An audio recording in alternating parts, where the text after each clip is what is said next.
Sox fans, hey, welcome back to Hot Takes and Heaters.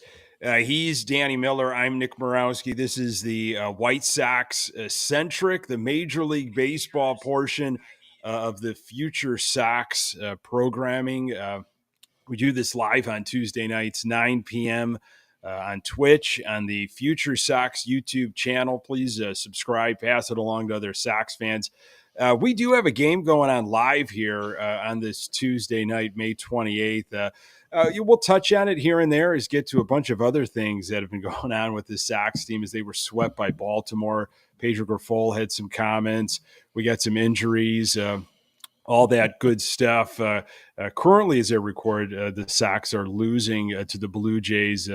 What is it? Seventh, top of the seventh, something like that, Danny. But anyway, we'll talk about it. But sixth, actually, there's a lot. There's a lot to get to. But how are you, buddy? Happy belated Memorial Day. right back at you, sir. Doing okay. All things White Sox aside, as you and I were talking a little bit off camera before we started the show here, had a great start to Memorial Day weekend. Had a pretty good weekend, other than the fact that I got another sick doggy on my hands. Yeah. Same one that was going through some vestibular issues probably about 2 months ago ish at another episode. So, we're dealing with that. I got to carry the dog up and down the stairs, and she's not eating. And I don't know. There's all kinds of stuff going on, but as far as the White Sox go, on the other hand, now we have some things that really dig into tonight, huh? Yeah. But before we do, how are you doing, man? I heard you had a little incident of your own. So I've been in the suburbs for a little bit now. Lived in the city proper for 15, 16 years, and you don't deal with a lot of yard work when you're in the city. It's not extensive. I had a tiny yard in Chicago, like very little maintenance. When you get into the suburbs, man, you've got some yard work on your hands, some landscaping on your hands.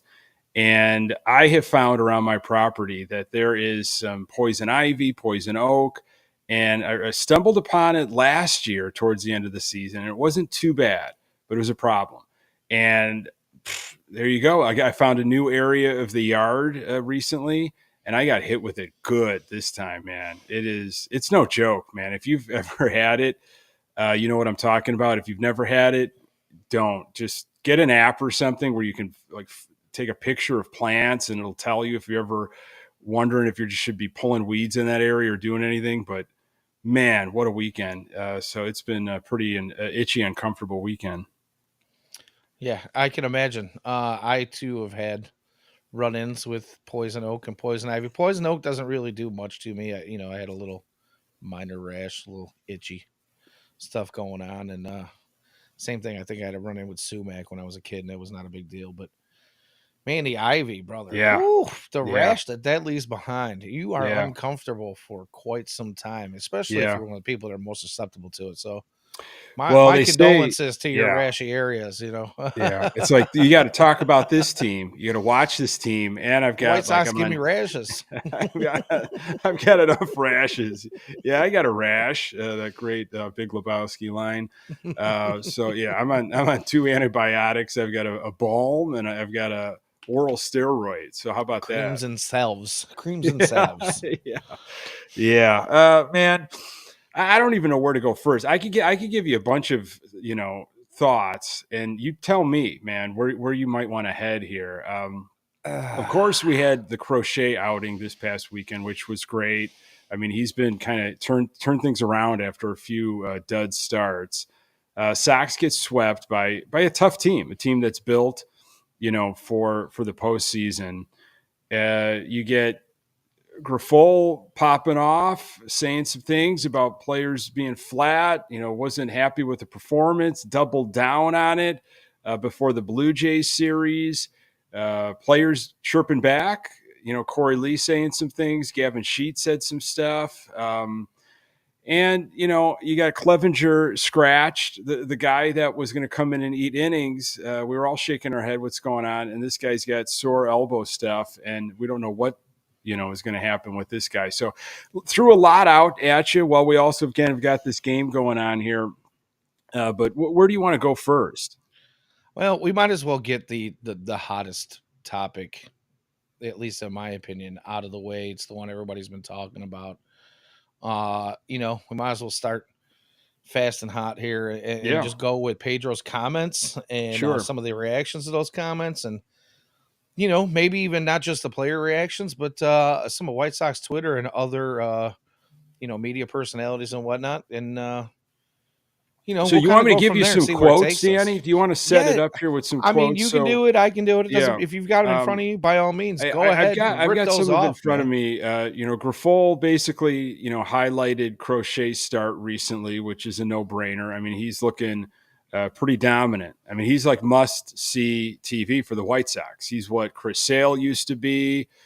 I mean, there were moments when it was Quintana when he was kind of the only one, but really Rodon in 2021, the first half, Dylan Cease 2022. So this is where kind of Crochet's at right now. Small sample size, early in his career. He's already like in innings weird land with, oh my goodness, you're in uncharted territory here, friend, but it's awesome to watch. So great effort by him. Grifol basically said, guys, we're effing flat today, and kind of left it at that. Didn't have a long statement. Jim Palmer, who's Orioles legend, baseball legend, he comes back on Twitter X and says, wow, Pedro really kind of throwing his guys under the bus here. We had a great pitcher on the mound. I mean, he is very tough to hit. Good pitching beats good hitting any day of the week. And frankly, the Sox don't even have mediocre hitting. Okay, so they just ran into a tough competitor. Corey Lee bounces back and says, I'll let him, meaning Grifol, comment on his statement. He's going to feel that way. And obviously we have a different feeling. He's entitled to his own opinion. I think that's a valid reason. It's nothing to hide. It's nothing to hide about. So I'll leave it there. And then we'll get to what Grifol doubled down on Monday. Were you in camp of Lee? Were you in the Grifol camp, Danny? What did you take away from it? Well, I just find it funny that right now is the time that Grifol decides he wants to kind of throw this back at the players. And the reason I say that is this team is not built to be a winner, and you only can do so much as a player if you don't have what's being asked of you. So in that respect, fine. But for Pedro to go out there and kind of throw his players under the bus, I believe it was Dan Bernstein. Oh, sure. Said, it was a lame and facile way to kind of throw the blame back on the players. And I kind of agree more with that sentiment than I do with Pedro throwing it at the players. It's one thing to say that the players are bad. You don't have the roster, and they really don't. We knew going into the season that they don't. It's another thing to take what you do have and botch that. It is not difficult, in my opinion. I mean, this guy makes the lineups every day. He leaves pitchers in to die. He takes pitchers out when they're cruising. He uses situational bullpen guys in situations they don't belong. I'm sorry, Pedro Grifol, you suck. You're just as bad, if not worse, than the players you have on your roster. And for you to throw anything in their faces is just hot garbage, in my opinion. So yeah, I kind of like to see your take on that. And we'll move on. I thought it was okay. So, Ozzy used to get up in arms about stuff. He used to call people out. By the way, I'm going to start early tonight. Yeah, I knew this is the type of episode where you're going to have to. We definitely need a counter on this episode. So, where was this a long time ago? Where was this back in April and May where there were some flat games against pitchers and opponents that they should have beat. They should have had a better effort against. They should have been better prepared against. Baltimore's a really good team. through a really good pitcher.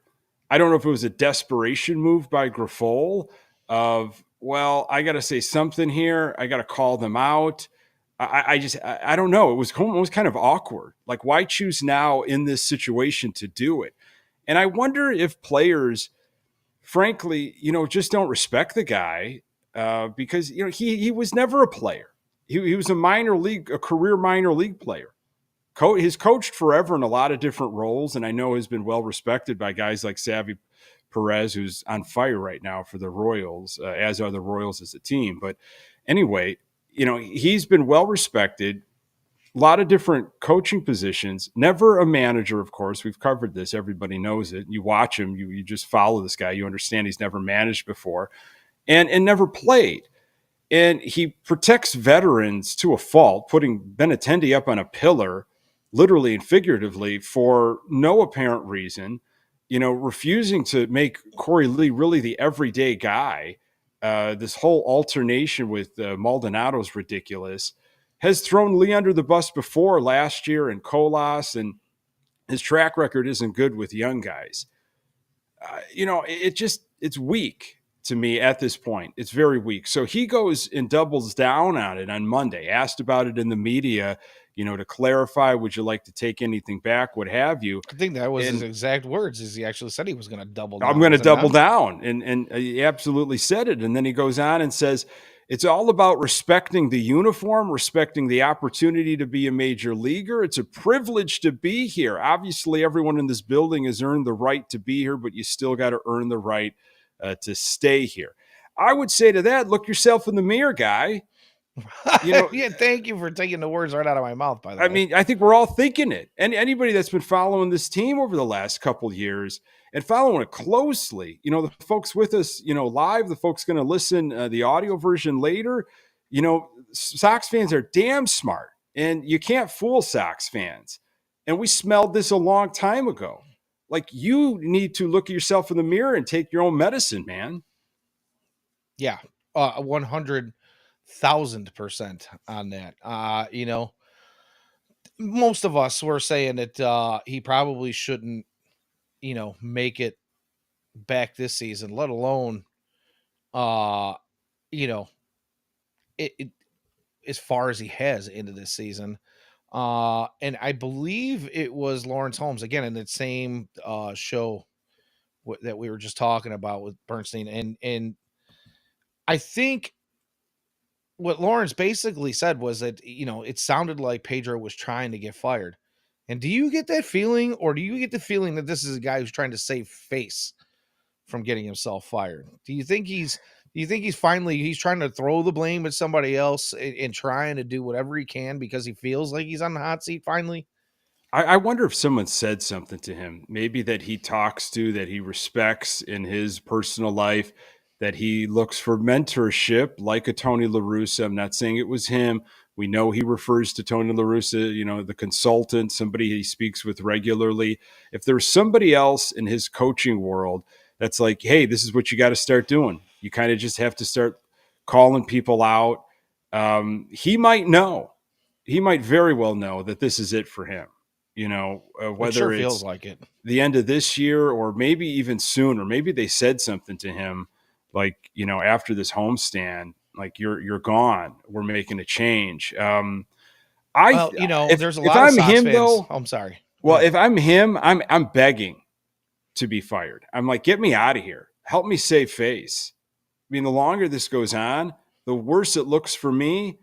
And this wasn't a Getz hire, even though we all know that Getz was kind of like the managerial whisperer and talked this guy up, and this was his guy. And we know how Jerry feels about Getz, ridiculous as it is, but we know how he feels about him. So, and I'm not saying, you're going to have to bring in a manager. You move over Montoya, you slide over Montoya, and I'm not saying Montoya's the future guy, but you cut bait. Get out, get this guy out of the organization and move on. As soon as you realize that something is bad for your organization, okay, you got to move away from it. Something that the Sox don't do very well. Well, yeah, and I was just gonna say, like, even if somebody is speaking to him, like you say, maybe he's got that mentor in Tony La Russa or somebody else that's close to him. If they're telling him like, hey, this is what you got to do. I don't know that if the person that's telling him that meant you have to do it publicly in the media. Like if you need to call somebody out, do it in the locker room. You know what I mean? If you need to sit somebody down and let them have it, do it behind closed doors. Uh, Which is the, what he the used to do, Danny. This was very uncharacteristic of Pedro Grifol for doing right. this kind of And stuff. I don't know. Maybe he is doing those things. I don't really know. But the fact of the matter is you're the guy who makes the lineup every day. You've got guys that are clearly struggling, and you've got other guys on your roster that barely get any playing time whatsoever. And you can throw the players under the bus, but you're the guy that puts them in the position. The best are supposed to put them in the best position to go out and win every game. You got a rookie pitcher that comes up, and we've had a couple of them in the last couple of weeks here now, where guys are making their first start, their debut start tonight, being one of them. He's not a rookie, but he's a first start in a White Sox uniform. You would think that we would give you the best possible lineup, and I'm not saying that this isn't. This is probably one of the better lineups we've seen in the last 7 days tonight, but you know, uh, you're putting out these lineups that make absolutely no sense. You want to continue hitting Andrew Vaughn in the 2-hole. You want to lead off with Benintendi when I don't get it. Shuffle a few guys around. Sit Andrew Vaughn down. If you don't want to send him down, sit him down for more than one game. You know what I mean? You Yeah. have guys that can play these spots. And speaking of Andrew Vaughn, I would think that, there's a lot of talk about him going up or staying down or going down or staying up or whatever it is. And I don't really know if sending him down is going to do him any good. But I know for a fact that I don't, and you probably do too, back in your playing days, when guys were struggling this bad, some of them, they won't tell you now. They won't tell you during their playing days, but there are some superstars out there that have had some moments where they got sat down because they went through an extended slump. And they'll tell you after your playing days are over, like, hey, I went through that slump. And, I wasn't going to tell anybody that I wanted to be sat down, but I was relieved when I was, because nobody's putting more pressure on them than Yep. themselves. Yep. So, I don't know. Absolutely. It was Pedro Grifol showing his confidence in his veterans. And this is the reason I bring it up, is because you talk about how he's overly loyal to some of his veterans. There's a lot of managers that do this. There's a lot of managers that give their veterans, most managers will give their veterans a chance to break out and find their way.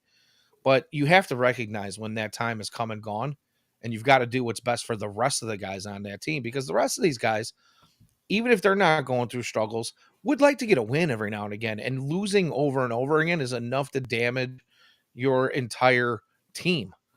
Guys that are performing well, they're not going to be happy about that. They're going to place a lot of pressure on themselves to try to help these other guys break out. It doesn't make any sense. The guy needs to go, plain and simple. Yeah, I don't get the mentality of what is it really going to matter. Obviously the umbrella thing is Jerry. Anything under Jerry, it really doesn't matter. Well, yes and no. Like there's some little thing. Jerry's not going anywhere, so there's things underneath the Jerry umbrella that can matter. And if you feel like Grifol is not at all part of the future, because that's what this year is all about right now. Okay, Sox are god awful. It is about the future. Okay, what is going to help this team moving forward? Decisions for the off season, winter meetings, even let me back up, even trade deadline, and then into the 2025 season. What around here, player, personnel, organization, anything? What do we have here that really is worthwhile of investment, to help move this franchise, this organization, into some winning days, into the positive, into going in the right direction. And if you don't think, and I can't believe you would even think that Pedro Grifol is really the guy you want, to build this team, the crop of young guys that are going to be coming up, whatever decisions are made moving forward. You want him. That's your guy. I don't believe it. I feel like that's an unserious decision, which is very on track with the White Sox. So if you feel that way, it may be painful. It may be awkward. It may be just, you got to do it. You've got to absolutely move on and be clean of that. Sometimes you got to rip that Band-Aid off. That's what it feels like. And I wonder if these players, if some people think, well, if by calling them flat, like that's going to spark them, that is going to light a fire under their ass. They're going to It's start pretty playing much for obvious me. that he pissed some people off. I think so, Danny. I think it did the absolute opposite. Yeah. We've been talking all year. Everybody, every podcast, every blogger, every sports writer across the country that does anything with the White Sox whatsoever has been talking about how the White Sox are going to be sellers at the trade deadline because they don't see some of these guys being part of their future. How's it any different for the manager? That's all I really want to know. How is that any different for the manager? If he's, like you say, if he's not part of the future, see you later, dude. You offer nothing. Yeah, you offer absolutely nothing. And again, we could point the finger at obviously a ton of performance. I mean, it's the way the roster was constructed, the way the team was constructed. But there are guys that you're just shaking your head like how and why that was not supposed to be. There's other guys that, we took flyers on that were really going to give us this grit, this TWTW, this moxie, whatever you want to call it. And it's all smoke and mirrors. And obviously it's found out to be truth eventually throughout a season like this. And here we are at Memorial Day, kind of the official start of summer, of course. And, the grind starting, you're going to get to the dog days in a couple months. And when you don't have the track record, man, when you don't have, I guess the back of the baseball card, as Han used to say, like you get figured out. You get figured out fast. And some of these guys that the Sox brought in to change the culture, to change whatever, I mean, they've been figured out and well exposed. The starting pitching staff has been kind of like Swiss cheese aside from, Fetty and Crochet. So, look, I mean, you could side with Pedro that, hey, they are flat, but when you go up against a stud pitcher in a tough organization and, that's where the timing's bad for that. Exactly. That just wasn't, I just felt like that was not if you're going to do something like that, that wasn't after that game. But we can move on to Clevenger, or we could stick with this. Both are poison. I think we pretty much, I don't want to beat that horse too much. Pedro gives us some very quotable quotes every week. This one was a bit of a doozy. And, like I said, everybody and their brothers kind of covered it. We said our piece. I think it's time to move on. So Drew, thank you, Drew, for jumping in. Drew says, "What do they have to sell?" In all caps. So I think he's we hoped for a lot more at this point. He's screaming. Yeah, we did. And Clevenger was a guy that I think some people said, "Well, I don't get it. I can't stomach it. It makes zero sense." There's a bunch of other guys that are out there looking for major league contracts that even maybe are in our system. I don't know, but guys that we could have brought in besides Clevenger if you just wanted to eat innings. And so I got from a lot of people that were pro Clevenger, this is a guy we're going to flip. Look what he did for the Sox in a 101 loss season that nobody wanted in the offseason. Look what we can get. We might be able to get something at the deadline. This is great. He's going to prove his worth and everything. And I don't know how much, by the way, Clevenger scratched on Monday, elbow soreness. So who knows if we'll ever see Clevenger again, what his timeline is. I don't know if you're on Facebook a lot for White Sox takes. If you do a lot of that, I kind of dip in and out. I see a lot of stuff. I'm far more active, obviously, on Twitter X. And I don't want to call anybody out on your take is your take, but sometimes the take, I have to raise my eyebrows and say, that's interesting. I kind of want to earmark that and I'm not going to give away who this was, their name or anything. This is what it is. But this was a take that I saw when Clevenger was brought back to the Sox. This just a couple months ago, whatever it was, a month and a half. Okay, this is what I saw from somebody on a Sox Facebook fan page. Getz worked his magic and added another ace. And the fanboys are crying. Sox fans are the biggest babies. Please comment if you disagree so I can make a list of the fake fans and charge you double to rejoin the bandwagon. The Central is winnable. Give Getz a chance.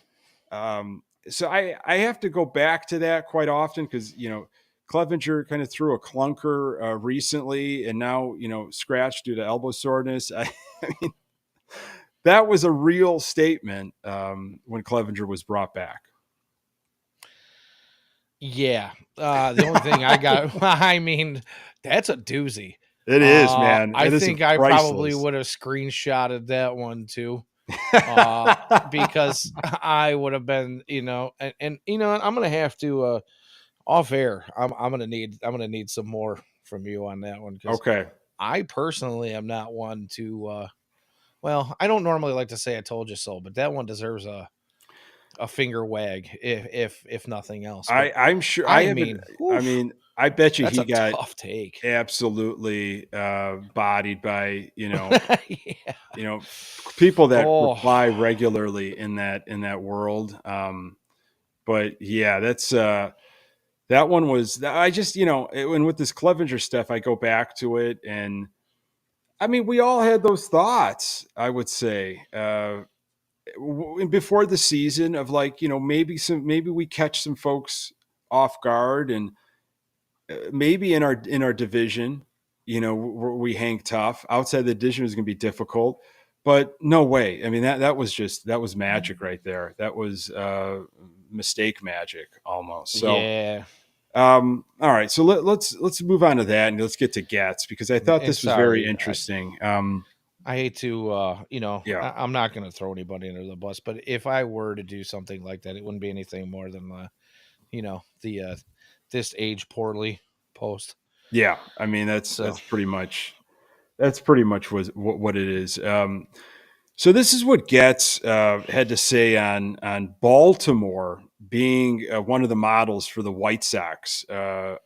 Ongoing organization development. I don't know if you saw this. I thought it was really interesting, and I checked in with a diehard Baltimore Oriole friend of mine, just to get what his comments were. So this is what Getz said on using Baltimore kind of as a model as the Sox rebuild here once again and move forward. You certainly want to learn from those organizations as you continue to build your own. We have a model that we will tweak along the way. It's very Han-like speak, but we feel very strongly with the plan that we have.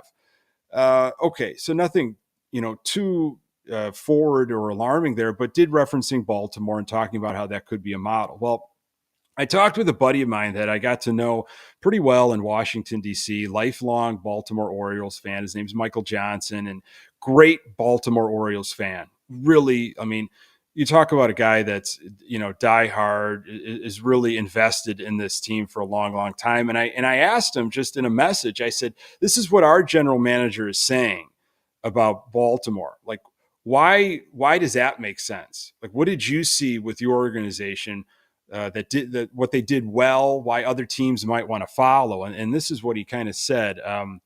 Everything turned around with Mike Elias, former Astros general manager. And the more I've read, listened, the more folks give credit to his assistant GM, Sid Meigel, and their approach to homegrown talent through analytics, scouting, and player development.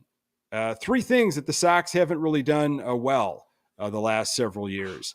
And he goes on to talk a lot about their drafting and what they've done with Elias and him almost saying, my friend, like, I cannot believe we got a former Astros GM. I can't believe they went out and they got that and basically said, go do whatever you want to do. Like, here, just figure it out.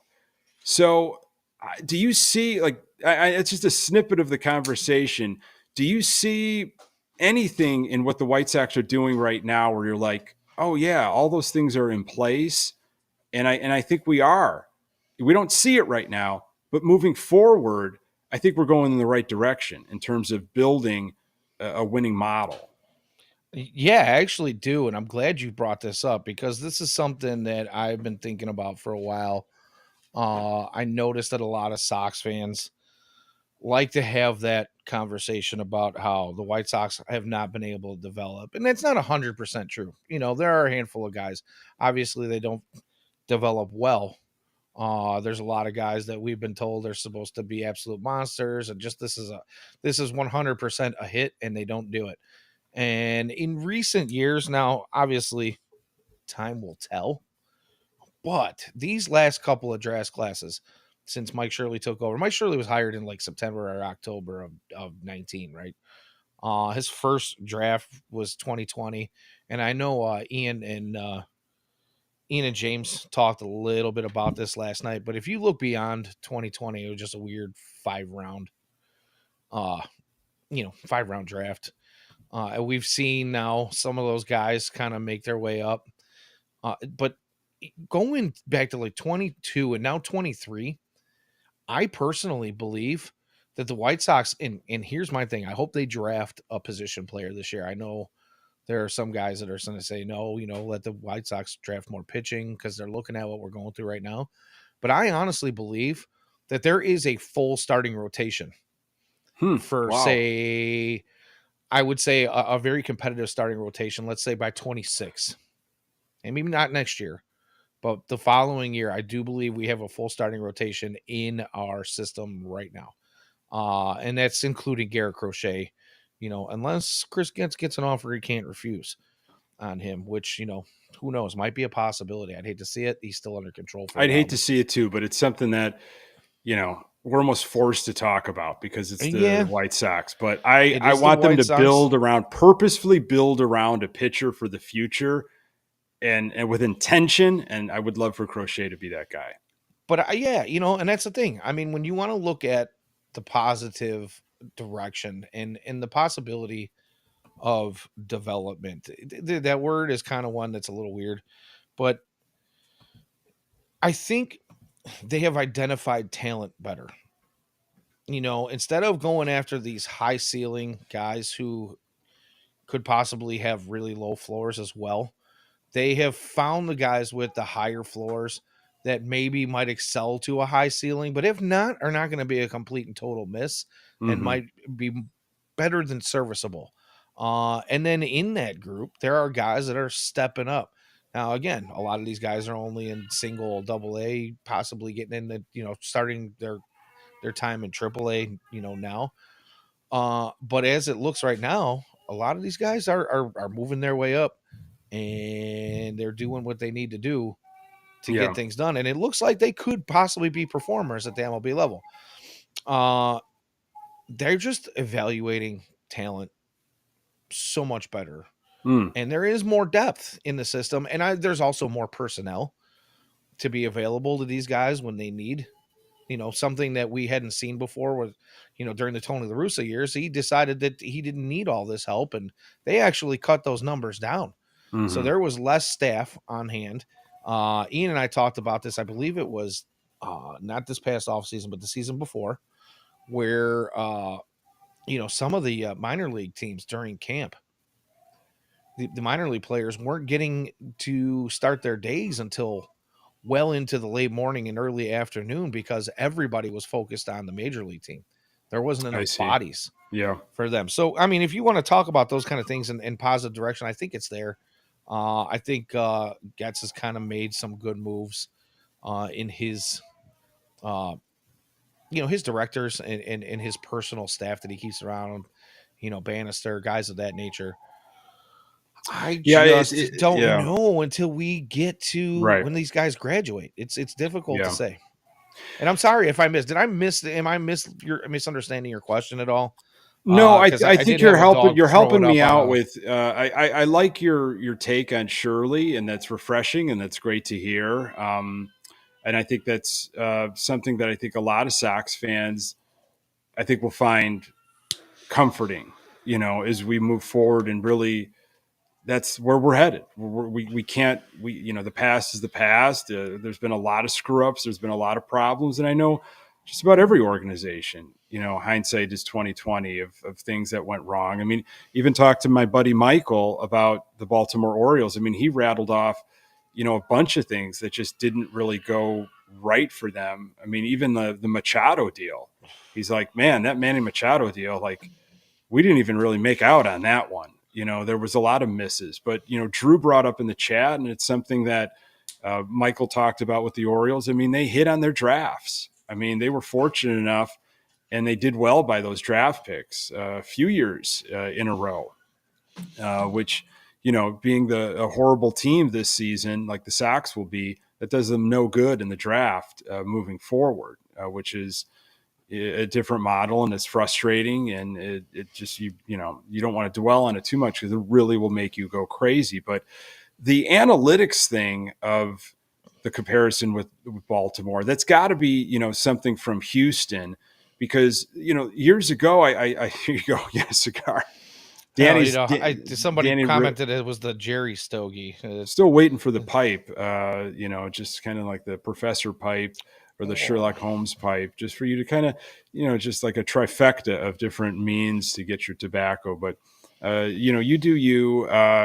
And maybe for different situations, like if it's an inquisitive situation, you'd bring the pipe out and just really think on it. But anyway, trying to make me look smarter than I am. I don't want to micromanage, how you do your heaters, but hey, man, I can say some dumb stuff. So whatever I need to do to get, the idea that I might have something smart to say. So, years ago, I think there were numbers that were put out about how many people are working in those types of analytical departments, how many people are employed, and how little the Sox pay attention to worlds like that compared to other teams that have had success, in MLB. So that's where I don't know with the Sox. I don't think things are trending in the right direction in that world, and how many people they employ and all that. But in terms of Shirley and moving in the positive direction that way, that's great. That's good to hear. Yeah, well, and Ian will tell you this too. He's always been one to kind of point out the fact that when those numbers came out, especially when it was talked about like analytics departments and how the White Sox only had like 5 employees when there were other teams out there that had like 28 or 35, whatever it was. It might have been slightly misleading as well, because they did have guys who were, into analytics and very analytics driven, but they were under the umbrella of a different title. So, you can take that however you want to take it. But I think the difference is there were some teams that just had those guys that were specifically devoted to one job and one job only, and not trying to wear many hats. And I think that's kind of where things have started to change a little bit. But, it's the White Sox. It's the White Sox. It's going to take convince anyone that has been around for as long as we have or longer that they're going to do anything that's going to put them in the right direction. Because during the Jerry years, we've only had a handful of playoff appearances in, what is it, 41, going on 42 years, 43 years, whatever it is. It's difficult to even try. I could say what I need to say over and over again to try to convince you. You're not going to believe me until you see it. There were some signs again since the last time we talked. I think on Thursday there were some "sell the team bozo" signs with Jerry. That was fantastic. Did you see that? Jerry's mug with the big clown nose. It looked like it was at the 300 level where they were unfurling some signs, and security was right on top of that. All the videos were out on social media and stuff of how quickly security got to that. I love it. I'm sorry. Maybe it's stupid and I shouldn't love it, but I love it. I hope it happens every single home game. And I actually retweeted that, saying that the internet never forgets, because it doesn't. So you can try to hustle up and get that down as quickly as possible, but it was out there. It was seen. A lot of people retweeted it. Yeah. It is what it is. Yeah, I think it's going to happen more and more as the season, I think someone even said they were in line on, was it Sunday or Monday, and a sign was confiscated. So they're on the watch for these signs. This is that great. Right? Yeah, they're now being told. Well, they've probably been told, even since last year, to be on the lookout. On the maybe you'll see the signs, but the guns are slipping through. Exactly. Let the gun go, keep the sign.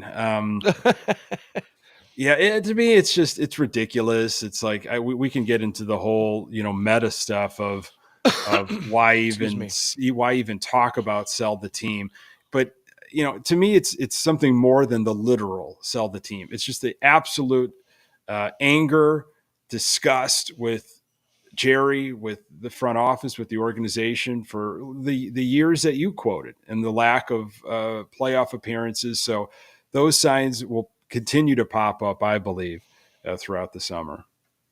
Yeah, and I'm in 100% agreement with you on that. It's more of a, it's just a one, coverall statement for fans to, you know, show their ire for, the Jerry Reinsdorf ownership years. Can I switch you? You might have to open up another pack or get another cigar or whatever. But I Well, the want to. cigar wasn't cutting it, so I have one ready. I wanted to switch to a favorite of yours and Eloy Uh-oh. Jimenez, and Oh, no. you know, Yep. All right. uh, William put in the chat here, wasn't Zach Collins a can't miss prospect too? And boy, do I remember Zach Collins and listening to Chuck podcasts on Zach Collins and what he's going to be and what he's going to bring and everything. But did you, in your mind, was Eloy Jimenez a can't miss? Were you like, that's it? This guy is a monster. He is going to be a force for a decade on the South Side. Yeah, it felt Yeah. that way. It Yeah. felt that way. I mean, maybe not 100% can't miss. That's the only reason I'm hesitant on like really saying yes. Only because, again, thanks to Ian and FutureSox, I paid attention to Mm-hmm. prospects at that time, and there was always the old Han quote: "Check all the boxes," and he wasn't checking all the boxes, and I saw enough Mm-hmm. of where Interesting. we knew the defense just wasn't Yeah. awesome. Yeah. But the bat was supposed to play. Nobody expected him. I didn't think anybody in the world expected him to just be injured, where he was, only playing 50% of Yeah. the time. So yeah, I did kind of feel like he was one of those guys, at least for the bat, and it unfortunately has not worked out. I talked to a close friend of mine that's a lifelong Cubs fan. He's a season ticket holder. A very devoted Cubs fan. He was in Cleveland for Game 7, and when the trade first happened, I got together with him and I said, the Cubs were high at that point. The Cubs were really high, and Sox were low. And I think he was just trying to make me feel good and just said, you guys got some good players there. I mean, that's a hell of a deal. And we talked a little bit more, and I kept bringing up Eloy Jimenez, and wow, this guy's got power. How soon could he make his way? But my buddy kept moving the conversation to Dylan Cease. He's like, that's the guy. Dylan Cease is the guy that you are really going to love. He's like, everybody's talking about Dylan Cease and how crazy his stuff is. I think Rick Sutcliffe was going on rants about what a gem this guy is. I mean, to have this in our system, and so that's when I started paying a little bit more attention to Dylan Cease and Eloy Jimenez. But I mean, I just drank the Kool-Aid, man. I was just really wrapped up in because the power, the home runs, the ease of what his swing was and how big of a guy he was. And it's like, wow, I just can't wait. I mean, just to have that in the lineup. But we talk again about Eloy Jimenez because just a couple days ago we find out it's going to be now 4 to 6 weeks with this hamstring situation, and how Eloy talked about when he tweaked the hamstring. It was the first day he's felt 100% since coming back from the abductor injury. That should have just been left unsaid. I mean, it should have been left unsaid. So I mean, we talked about it, I think, the last time you and I, had a show, and I'm done. I am absolutely done caring about what Eloy Jimenez can or cannot do for the Chicago White Sox. I mean, it is just a thing at this point. If he shows up, comes back and does something, if they DFA him, if they trade him, who wants him, Thanks, what he's worth. I mean, honestly, it just, I cannot devote any more time and energy to the what could he be if healthy. That whole narrative, that's done. I mean, that's over. I don't even really care anymore what he could be if healthy, because that conversation has happened way too many times. And who knows if he can be anything for anyone. Like you said, you're done with what he can do for the White Sox. I'm kind of curious as if he has anything to offer anyone at this point. I almost feel like his MLB days might be numbered to the point of he might not. I mean, sure, somebody's probably going to give him a chance when he leaves here, but how much of a chance is he going to get? I don't really know. It's just there's no the only track record that is there is a track record of injuries. Yeah, I mean, I don't know how you could. You really can't get anything of value for him because no one's going to risk it because they have no confidence in the return. No confidence. I mean, and when healthy, which now we're finding out that he wasn't even really healthy when he came back. I mean, his bat was a big old nothing burger. You know, Yeah. it ground balls. You know, he'd rope something every now and then, but a few home runs, but nothing like what we anticipated. I mean, a shadow of its predictable self. Yeah. Yeah, and I keep saying there's been a few people ask. Drew has kind of been beating this horse all night tonight. Is there any value? Is there any trade value? And it's like every player we bring up, he's like, "Well, who do they have? What do we have to sell? Is there any trade value in Aloy?" And I'd almost say no. I would Now agree with you. Yeah. there's still we're roughly 7 weeks or so, I want to say, away from the trade deadline. But he's 4 to 6 weeks away. And he's 4 to 6 weeks out. Yeah. So we're looking for him and deadline. No, at this point, you're almost better off keeping him. Hope he has a decent second half, and then you flip him mid season or in the off season. But Yeah. I again, think so. how much is a half a season of him just going to town really going to get you? Because there's that track record of injury, and any team that's going to take him, it's the first thing they're going to point out when they go into negotiations with Chris Getz. Yep. I just think that we're just not going to get anything for him. He is going to just kind of fade into the netherworld, and it's just like that, almost like with Moncada. I don't think the Sox are going to re-sign him for whatever the $25 million option it is, and that's it. It's gone. So thank you for the few memories, and that's it. Aloy and Moncada, the same type of fate at the end of this year. I mean, there are some guys with value. There are absolutely guys with value. Clutch brought up, I think, Fetty. Fetty is a guy that we've talked about. I think Tommy Pham is your guy. I mean, I think he's going to bring back something. He seems like a guy that actually wants to hit and wants to play. And postseason experience as well. Absolutely. I think it's just a matter of time before Tommy Pham is off the Chicago White Sox. This is just a springboard. This is just an audition for where he's going to go next. Yeah. So I could see the White Sox. I mean, if they want to unload Aloy and Moncada, I could see them eating a big chunk of their contracts just to get some money off the books. I don't really know. Getting rid of those guys, getting rid of any of the guys, like even Michael Kopech, like we've talked about. Kopech might have some value, but it's not going to be anywhere close to what we were hoping for. If I smoked, Danny, I would light up two heaters right now for you bringing up Michael Kopech. That's a trigger for me. Well, friend. it is a trigger for me too, and fortunately, I had just put one out, so I'm not trying to go down that road again, man. All right. I try to go with the cigars to not take the dart right to the lung.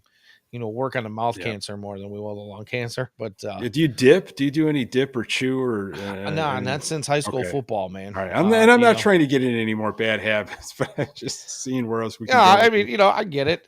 I have some crutches, man, and I get you.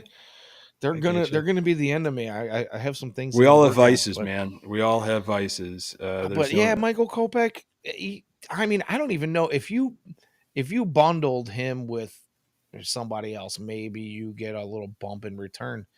But they got that trade value calculator that's out there that now has become a subscription service, and I happen to pay for it at the beginning of the year. I don't post my trade propositions most of the time, although I haven't checked on one recently. But last I checked, I think Michael Kopech, and they're doing like a weekly update on these guys now. And I think it was only like a week ago. Michael Kopech's got like a negative 1.8 trade value against anybody. That's you believable. have to package him with someone according to the trade calculator. Yeah, the big thing about moving him to the bullpen for a lot of folks that I saw was, wow, this guy is made for the relief role. He can be a sprinter, not a marathon guy. He throws upper 90s. He can hit triple digits. He can be a little nasty with breaking stuff when it works and he's got control of it. He's a guy that we could probably flip, because people are going to want bullpen arms, which they do. I feel like bullpen arms are always gobbled up. They're like the first to go. You always want to be strengthening your bullpen unless you had a notable injury. Like I think maybe it was Clutch that brought up Acuna Jr., who's out, right, for the rest of the year. And maybe that's Tommy Pham. Maybe the Atlanta Braves are already trying to make those conversations because they need an immediate fill on a guy from the starting roster. But Kopech, he just had a meltdown this past weekend in the Baltimore series, and it wasn't a walks issue. I mean, he threw home runs. He couldn't locate it. I think he hit a guy. I mean, I have zero confidence in him, especially when you've got runners on.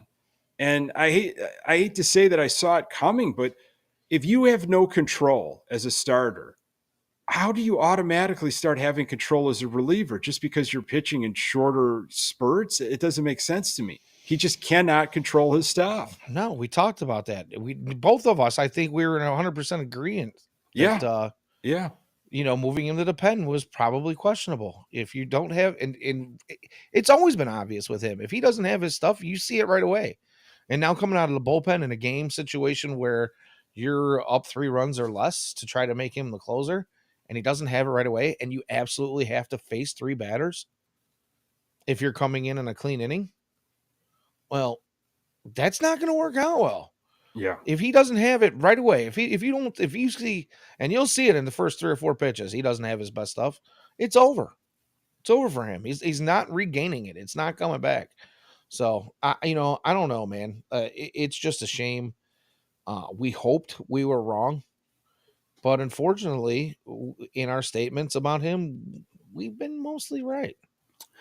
I didn't want to be right, but No. you watch him enough and I don't know if it's a pitcher's intuition, or just from like following this guy and watching this guy and knowing that it's a different beast and knowing the head games that they've played with him and what they've told him to prepare for and how he mentally prepared for being a starter. And then all of a sudden you're going to turn him into a reliever. There's a different way you prepare your body, mentally, everything. And it's for a guy, especially like Kopech, it's tough to just switch that on him.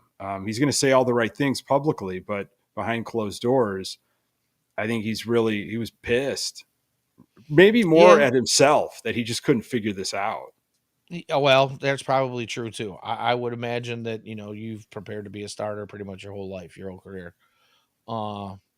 That would be kind of, it would be disappointing, but at the same time, the reality is he's having the same issues as a closer as he did as a starter. If the command isn't there, if you don't have a secondary pitch, a lot of people said you put him in the closer role, he doesn't have to worry about going 6, 7, 8 innings. He's only got to go 1, which means he can go all out. Well, that's fine, but all out for him is a fastball that he doesn't always command well.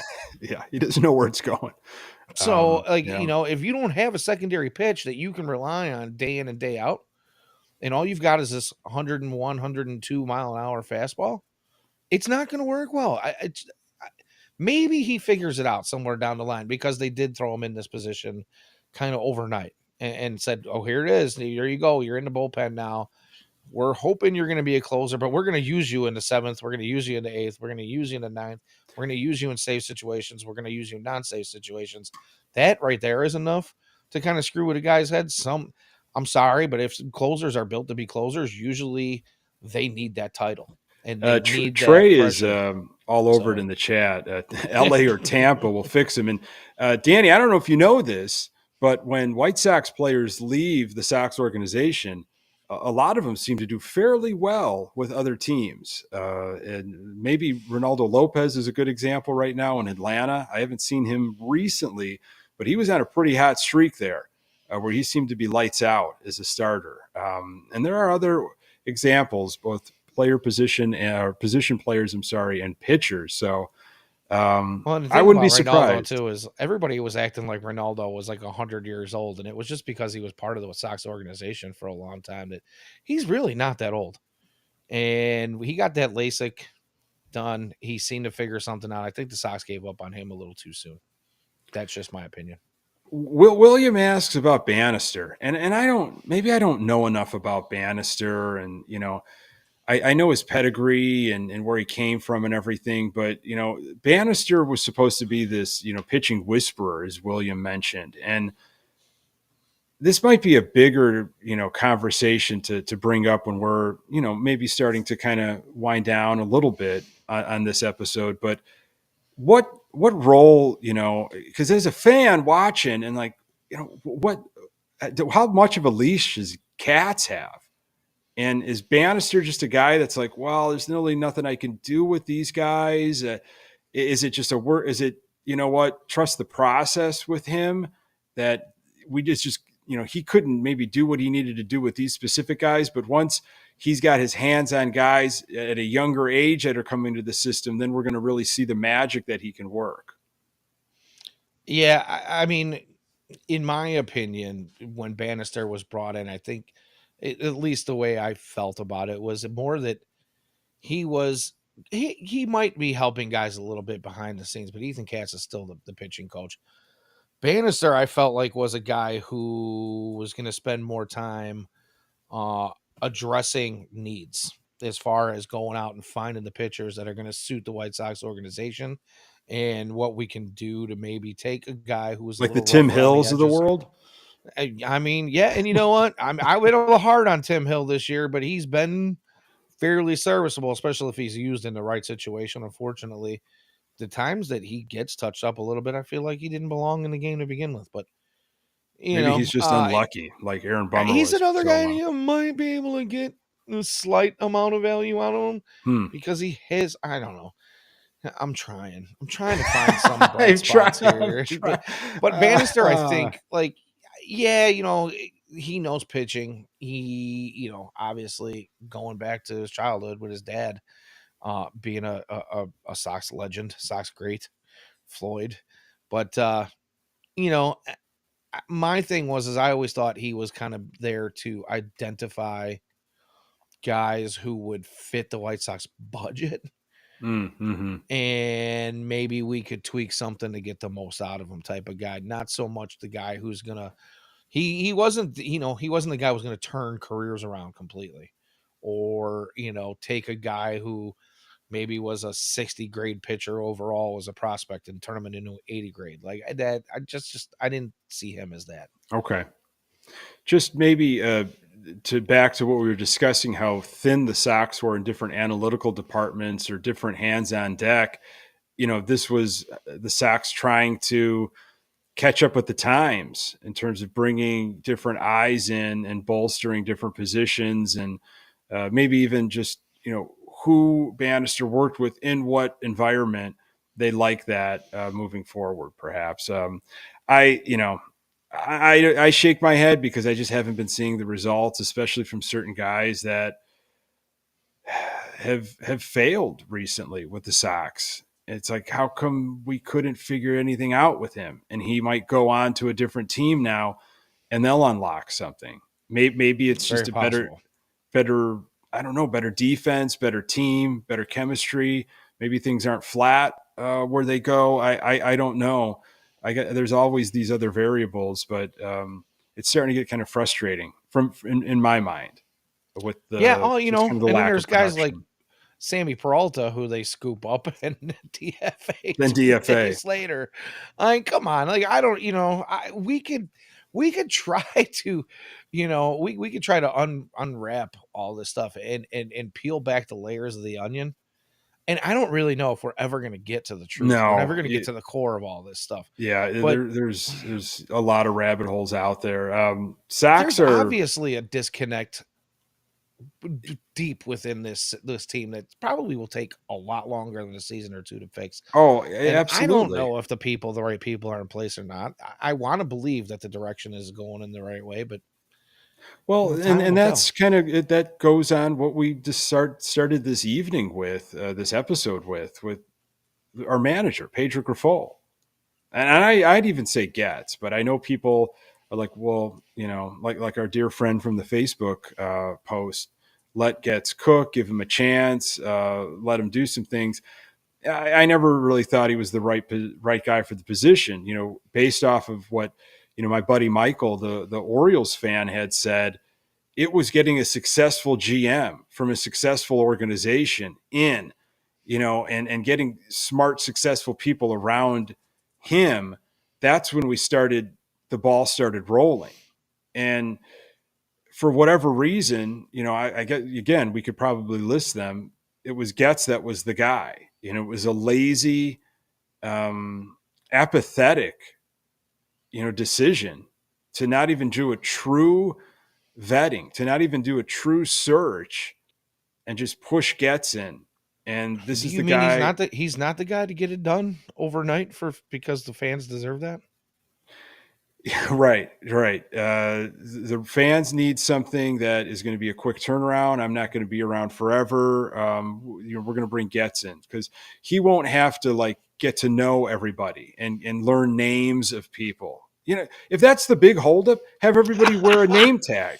In the organization, put out an email, over the next 5 days, everybody's got to wear a name tag because the new GM, the successful GM from a different organization, just needs to get caught up to speed. So just have your name tag on. I mean, there we go. Problem solved. Hello, my name is not Hey You. Hey, big dog. Just over and over. Yeah. So before I wanted to hit one last thing with you before we kind of said goodbye. And it was this crazy ending to the Thursday game. Did you see this? Yeah. Sox were down big late in the game. They had a rally going, and this was the first game of the Baltimore series. And I'm watching it live, and I was definitely glued in because it looked like they had ducks on the pond. It looked like they were nipping on the heels here. Kimbrel was in the game. Could Kimbrel ruin it here and fall apart against his old team? I mean, they put up 4. Yeah, and put the up 4 ending and the guys on base. Exactly. Schriffen was getting excited, much to a lot of people's disgust. But I mean, the wind blows and Schriffen gets excited. But, easy. He's still learning. Listen, I'm gonna give him the benefit of the doubt, but I mean, I got to agree. Just tone it down a hair, dude. Yeah. Anywho. Yeah. When it went down, he was kind of, I thought, wishy-washy, where Hawk would have had an aneurysm, died in the booth. God. It would have been the talk of the town, So I've never seen an ending like that. I've never seen a situation like that. And I've watched a ton of baseball, as so many people have. Everyone knows the situation. Infield fly, basically, infield fly rule. Shortstop goes to get it. Vaughn runs into him coming back to the bag and was called out for interference. I mean, it was the fielder that actually brushed him with his glove as he went by. So was it a base path thing? And why, if it's an infield fly rule, why is that just null and void then? Infield fly rule, almost ball dead, you're out. You don't even have to worry about interference. No one can advance, nothing. When the ball lands, you could let it drop. The batter's out. You could. You could let that ball drop and the idea of that is you're not supposed to get a double play and try to turn it into double play. The right. umpires would have got together and said, nope. And had that ball dropped, that might have been the issue. But, the thing is he said he had to sidestep Vaughn as Vaughn kind of, and Vaughn's like, wow, I was making my way back to the bag. He was pretty gingerly, pretty very leisurely and slowly. Vaughn uses the excuse of, well, I had to pay attention to the pop-up, make my way back to the bag, and he's behind me. I don't see him. It's fine, but it was. So you like the call? Did you like the call? No, I absolutely hate the call. I think it was atrocious. I think it was egregious. I think it should have never been allowed to happen. You're going all Jackie Childs on us here. No, the thing is do I think the umpires, if you follow the letter of the law, i.e. the MLB rule book, they weren't wrong, right? But as we found out the following day, Yes. Yep. MLB reached Yep. out to the White Sox and said, "Yeah, there's room for interpretation on that rule. There's Exactly. room. Read the room. There's room for a little bit of leeway on that." And they, you know what? They didn't get together. Like Ozzy said, "Hey, there's 4 of you out there. One guy made the call. 4 of you come together, and somebody says, 'Hey, man, you know what? We can't end this game like this.'" But they didn't. They had their little solidarity moment and they walked off the field, basically giving everybody on the diamond, including some of the Baltimore guys were, we just won the game, but like they all looked around like, did we really want to win like that? Right. Including the shortstop that caught the ball was like, wait a minute, what are you talking about? Like, It'd what's be going on? interesting if in the NFL, like you can decline a penalty, right? If the Baltimore manager just like declined that, said, Like, no, no, no. no, no, no, no, no, no, no. We want to play this one out. We decline that. We'll win it the hard way. That's fine. Something to think about in the offseason. I wanted to see Pedro run out of the dugout like George Brett, though, during the Pine Tar game.